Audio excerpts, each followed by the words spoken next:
రైతు బిడ్డ మాజీ ముఖ్యమంత్రి వాళ్ళు వైఎస్ జగన్మోహన్ రెడ్డి గారు రైతుల కోసం పొగాకు రైతులు గిట్టుబాటు ధర లేక ఆత్మహత్య చేసుకున్నారని రైతు గిట్టుబాటు ధర కోసం ప్రభుత్వానికి కనీసం చలనం వచ్చిద్ది అనే ఆలోచనతో వచ్చి ధర్నా కార్యక్రమానికి వచ్చారు. అయితే ఇక్కడ మన దగ్గర ఒక రైతు ఉన్నారు. మనం పొగాకు గిట్టుబాటు గత ప్రభుత్వంలో ఎలా ఉంది, ఈ ప్రభుత్వంలో ఎలా ఉంది అనేది తెలుసుకుని పెద్దాం. అన్న, గత ప్రభుత్వంలో పొగాకు రేటు ఎలా ఉంది, ఈ ప్రభుత్వంలో ఎలా ఉందన్న రైతుల పరిస్థితి? పోయినసారి దాదాపుగా ఒక కింటా వచ్చేసరికి భారీ రేట్లు 30,000 రూపాయలు పలికినాయి. ఇప్పుడు 20,000, 37,000 పలికినాయి. ఇప్పుడు 38,000 పలికినాయి. ఇప్పుడు 22,000, 23,000. ఎంత తేడా చూడండి. అంటే అప్పుడు మార్టిఫైడ్ గవర్నమెంట్ వచ్చేసరికి ఒక 100 కోట్లు మార్టిఫైడ్ పెట్టేసి గవర్నమెంట్ బరాయించి రైతులకు ఇచ్చారు. ఈయన డైరెక్ట్ ఒక బిజినెస్ మ్యాన్ ఏదో ఆ కంపెనీలు, ప్రైవేట్ కంపెనీలు పెట్టి ఈయన వాళ్ళకి వీళ్ళకి లింకులుండి రైతుని విరిచాడు. అదొకటి. ఇన్సూరెన్స్ విషయంలో కూడా, ఇన్సూరెన్స్ అయినా ప్రతి విషయంలో సమాజంలో మనిషి బతకాలి అంటే ఈరోజు కూటమి ప్రభుత్వం వచ్చిన తర్వాత అందరూ తిట్టేవాళ్ళే. ఒక్కరన్నా ప్రశాంతం ఉన్నారా అంటే ఎవ్వరూ లేరు. అయితే గత ప్రభుత్వంలో ఇన్పుట్ సబ్సిడీ కింద పార్టీలకు అతీతంగా అర్హత ఉన్న వాళ్ళందరికీ ప్రతి ఒక్కరికి రైతు వాలంటీర్ చేస్తారు. రైతు భరోసా కేంద్రాల ద్వారా కావచ్చు, పార్టీతో సంబంధం లేకుండా రైతు అనే ఎవరికైనా కానీ ఇన్పుట్ సబ్సిడీ పంట పోతే ఉన్న ధైర్యంతో గత ప్రభుత్వంలో రైతుల మోకాల్లో కలకల్లాడాయి.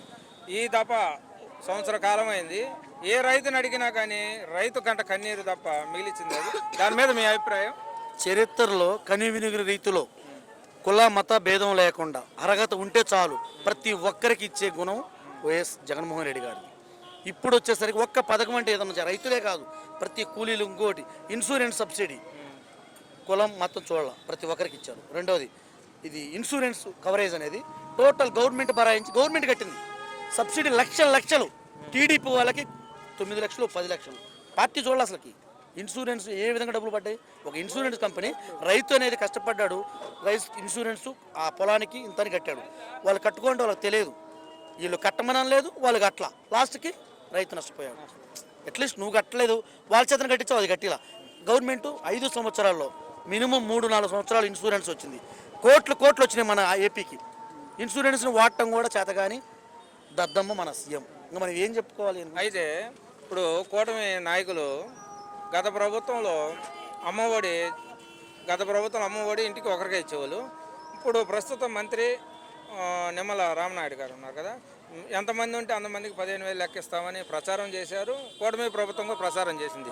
కనీసం ఇంట్లో ఎంతమందికి ఉండకపోయినా ఒకరికైనా ఈ ప్రభుత్వం వచ్చాక ఇచ్చారా? ఒక్కరికి కాదు, ఆయన రామానాయుడు చెప్పాడు ఆ రోజు, నీకు ఈడ ఎవరికైనా వచ్చినాయా? ఒక్కరికి కూడా రాలా. అమ్మ ఒడి లేదు, అయ్య ఒడి లేదు, నాన్న ఒడి లేదు, బీసీ లేదు, టీచర్ లేదు.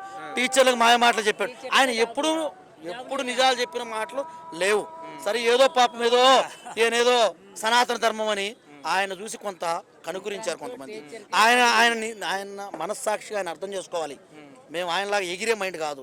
ఒక్కసారి మనస్ఫూర్తిగా ఆలోచించి, నీ సనాతనం ఎటైందయ్యా, ఏమైపోయిందా నీకు? నువ్వు డబ్బులు లేకపోతే, లేకపోతే నువ్వు ఈరోజు మాట్లాడుతున్నావా, నీ వాయిస్ ఏమో నువ్వు వినిపిస్తున్నావా? నువ్వు ఒక డిప్యూటీ సీఎంవి. నువ్వు ఈరోజు ఏమన్నా నీ సనాతన ధర్మం, నిజాయితీ, హిందూ ధర్మాన్ని కాపాడుతున్న మోడీ గారు. ఇప్పుడు గతంలో ఏదైనా చిన్న విషయం జరిగితే కార్ల మీద పైన కూర్చొని రావటం హీరోలాగా, లేదా మీటింగుల దగ్గర నేను వస్తే అలా చేస్తాం ఇలా చేస్తాం అని గత ప్రభుత్వం మీద అన్ని రకాలుగా మాట్లాడారు. 36,000 మంది మహిళలు తప్పిపోయారు, అసలు ఇప్పటికి అడ్రస్ లేదన్నారు.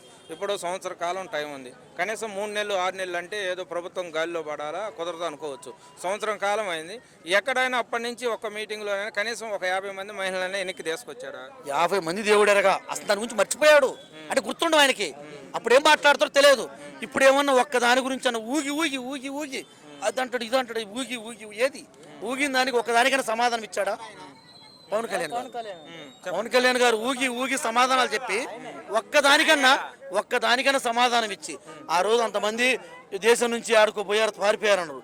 నువ్వు అది ఏమైనా పడుచుకున్నావా అన్న? ఇప్పుడు మీ నియోజకవర్గంలో ఇప్పుడు బస్సు మహిళలకి, మా తెలుగింటి ఆడపడుచులకి బస్సు వచ్చిన మరుక్షణమే ఫ్రీగా అన్నాడు.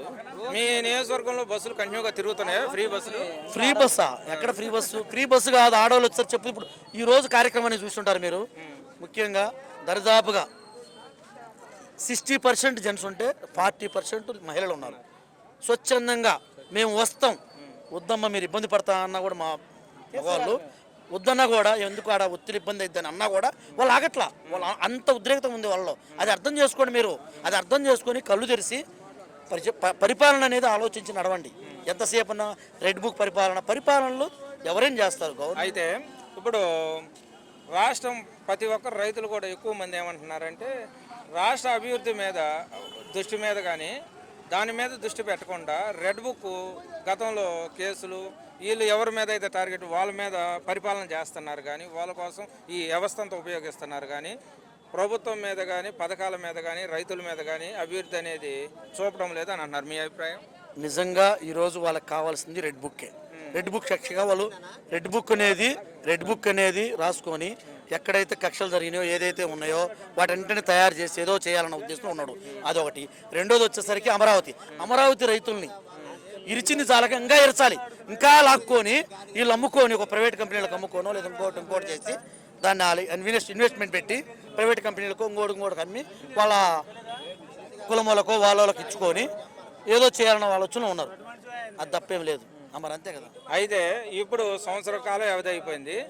మీకు ఇప్పుడు ఈ 4 సంవత్సరాలు అయినా కానీ అమ్మఒడి కావచ్చు, రైతు భరోసా కావచ్చు, ఈ గిట్టుబాటు ధర కావచ్చు, ఇవేమైనా ఇస్తారని మీకేమన్నా నమ్మకం ఉందా? ఆయన ఈ 4 సంవత్సరాల వ్యవధిలో అయినా కనీసం 2-3 సార్లు అయినా ఇస్తారని నమ్మకం ఏమైనా ఉందా? ఏమి ఇస్తాడని? అమ్మఒడి కానీ, రైతు భరోసా కానీ, గిట్టుబాటు ధర కానీ, ఉచిత గ్యాస్, ఇది సబ్సిడీ గ్యాస్ కానీ. కరెక్ట్గా ఈయనది చరిత్ర అందరికి పెద్దోళ్ళకి నాకంటే నాకు కూడా తెలుసు, ముసలోళ్ళకి ఇంకా బాగా తెలుసు. ఎందుకంటే నేను ఇచ్చిన మాట ఇప్పుడు మాట ఇస్తాడు. లాస్ట్ ఎలక్షన్ ముందు ఒక సంవత్సరం ముందు ఓట్ల కోసం అప్పుడు గుర్తొస్తారు వీళ్ళంతా. అప్పుడు ఏదో ఒకటి తూతూ బెల్లంగా ఇప్పుడు పింఛన్లు ఎంతమంది తీసేశారు? 4,000 ఇచ్చే పేరుకే. కానీ కట్ చేసి రెండోది ఒక భార్యాభర్తలు ఇద్దరు ఉంటే ఒకరు చనిపోతే ఒకరికి ఇవ్వడం ఈ సంవత్సరం పట్టింది అది ఇవ్వడానికి. ఇంకో పథకం చేయడానికి ఇప్పుడు ఈ మధ్య రీసెంట్గా ఆన్ చేశాడు. ఒప్పుకుంటాం. గత ప్రభుత్వంలో పింఛను ఎమ్మటే ఒక 20 days 30 daysలో ఒకరు చనిపోయారు అనుకో, భార్య చనిపోయి భర్త చనిపోయి భార్యకి వచ్చేది కదా.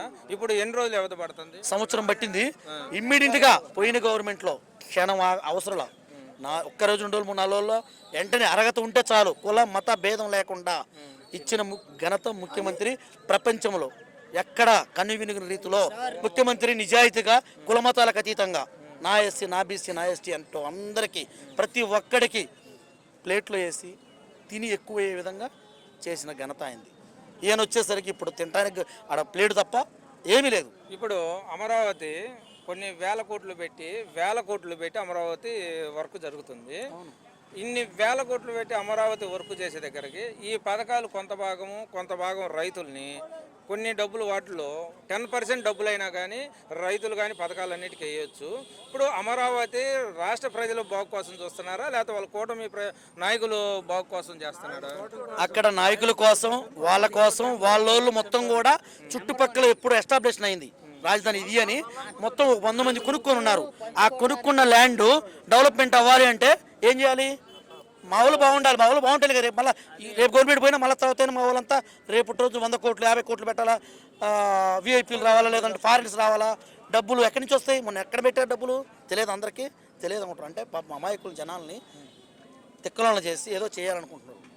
అది కన్ను తెరిచి రైతాంగానికి ఆంధ్రప్రదేశ్ జనాలు అలాంటి వాళ్ళు కాదు, మహామేధావులు. జాగ్రత్త ఉంది, ఆలోచన ఉంది, మైండ్ మార్చుకో.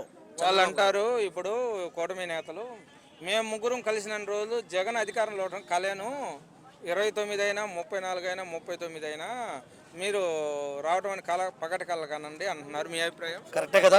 దానికి నిజమైన నిరూపణ ఒకటి చెప్తా. 100% పవన్ కళ్యాణ్ గారి ఆదేశం, పవన్ కళ్యాణ్ గారి సహకారంతో ఈయన నమ్మలా.